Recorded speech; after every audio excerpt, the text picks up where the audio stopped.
Today, telecommunication is widespread and devices that assist the progress are common in many parts of the world. There is also a vast array of networks that connect these devices, including computer, telephone and cable networks. Computer communication across the internet, such as email and instant messaging, is just one of many examples of telecommunication.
Food is one of the most important things you'll ever buy.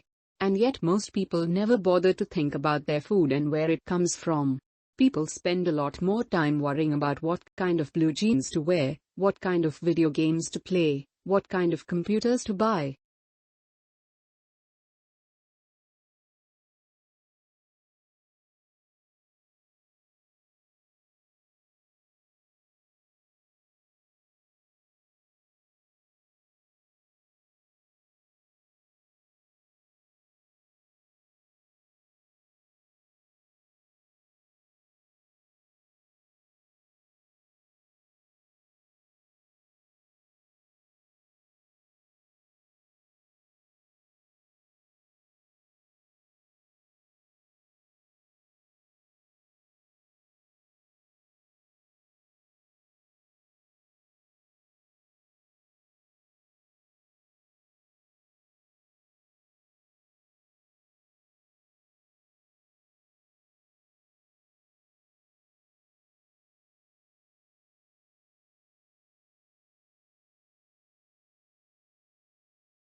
We all know about bacteria, viruses, and microscopic protozoa.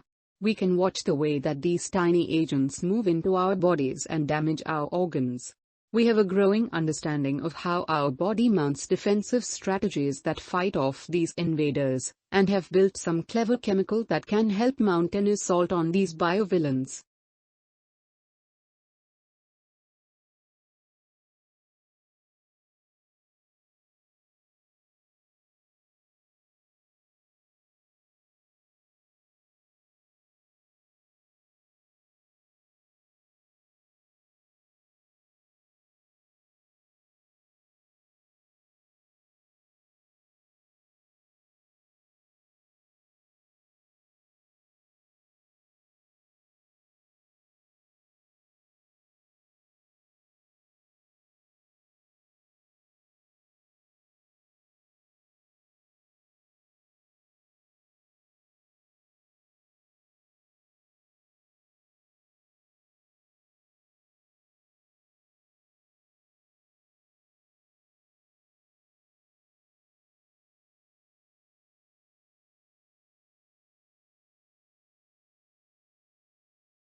Conservation scientists have long tried to map how much of the planet remains undegraded by human activity. Previous estimates using satellite imagery or raw demographic data found anywhere from 20 to 40% of the globe was free from obvious human incursions, such as roads, light pollution, or the gaping scars of deforestation. But an intact forest canopy can hide an emptied-out ecosystem below.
How quickly this occurs depends on the dynamics of fertility, mortality, and overseas migration. While a moderate pace of demographic change allows for gradual adjustment of the economy and policies to the changing population demographics, rapid changes are more difficult to manage. As a result, governments and society as a whole may need to take actions to address these issues.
Biology is the natural science that studies life and living organisms, including their physical structure, chemical processes, physiological mechanisms, and evolution.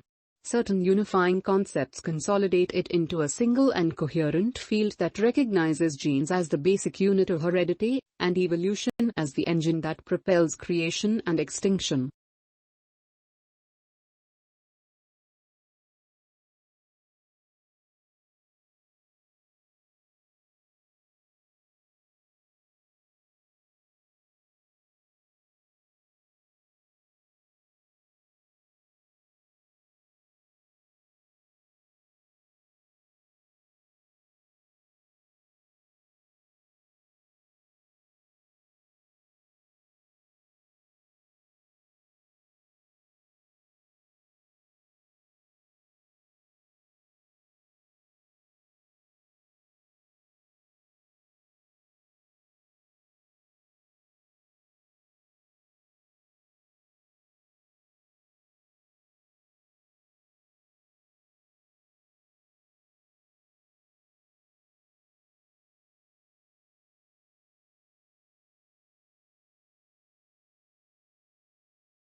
Charlie Chaplin and his brother Sidney were placed in an orphanage at a very early age.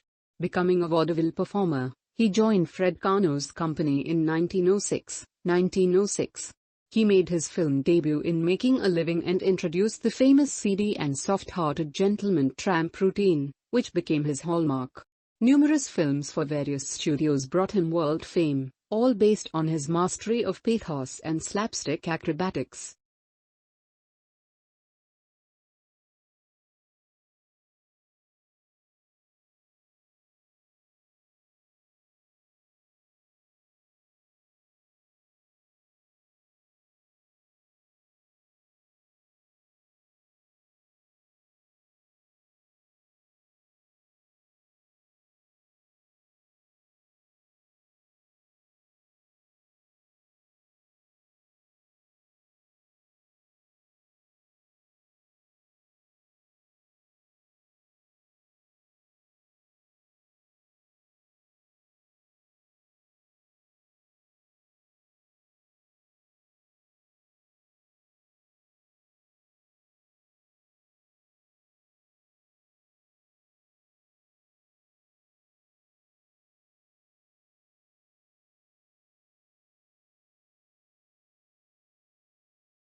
English colonies emerged along the eastern seaboard for a variety of reasons.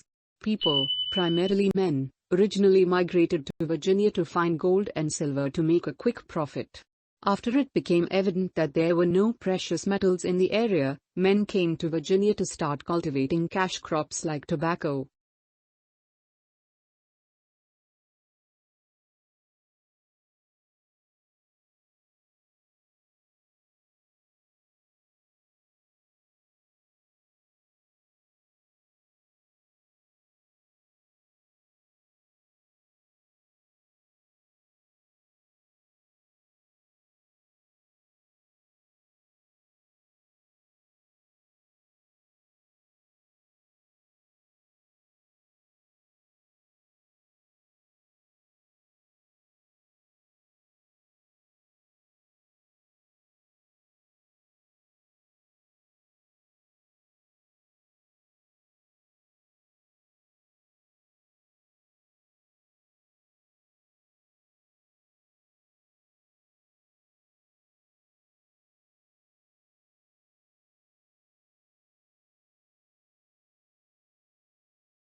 Aquaculture, also known as aquafarming, is the farming of aquatic organisms such as fish, crustaceans, mollusks and aquatic plants. Aquaculture involves cultivating freshwater and saltwater populations under controlled conditions.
History is selective. What history books tell us about the past is not everything that happened, but what historians have selected. They cannot put in everything, choices have to be made. Choices must similarly be made about which aspects of the past should be formally taught to the next generation in the shape of school history lessons.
Along with customary classes on subjects such as finance, accounting, and marketing, today's MBA students are enrolling on courses for environmental policy and stewardship.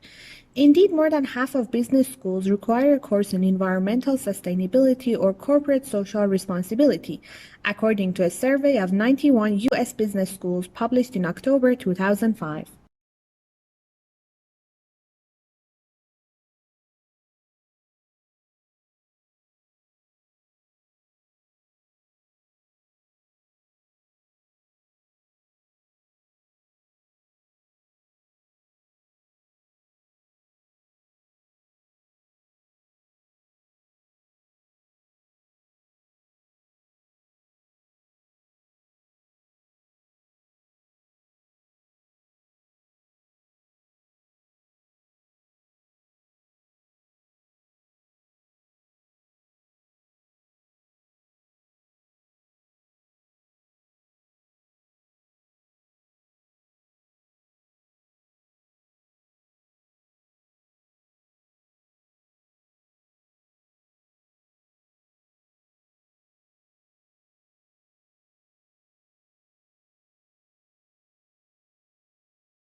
But on May 3rd, a couple of weeks later, Lincoln issued an executive order calling for 43,000 three-year volunteers for the Army, and also increasing the size of the regular Army and Navy by 40,000 men.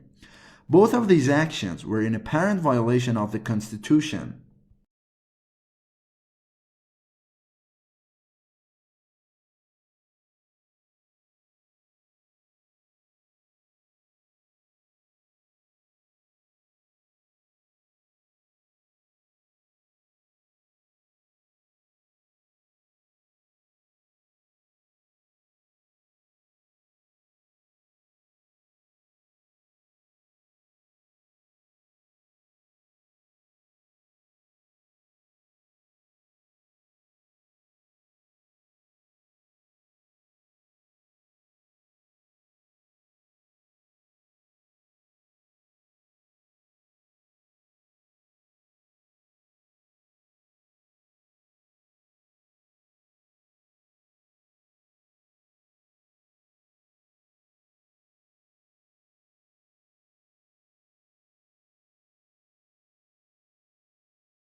If countries can specialize in certain goods, they can benefit from economies of scale and lower average cost. This is especially true in the industry with high fixed costs or that require a high level of investment.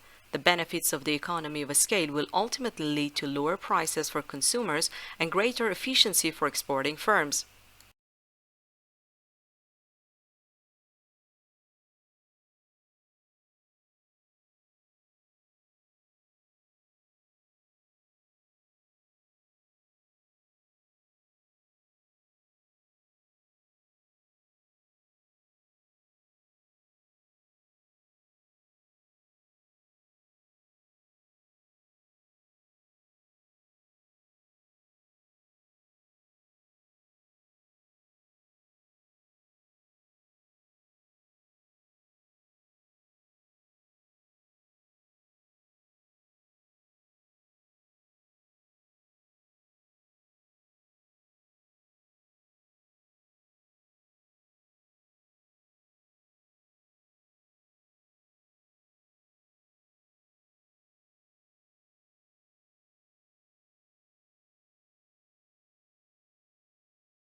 In spite of the spectacularly high quality of life for the vast majority of the people who live in the European Union, its inhabitants seem obsessed by the region's relative decline in the world. Slow economic growth rates and high unemployment have reinforced the impression that Europe is unhappy with today and unsure of tomorrow.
The latest scientific evidence on the nature and strength of the links between diet and chronic diseases is examined and discussed in detail in the following sections of this report.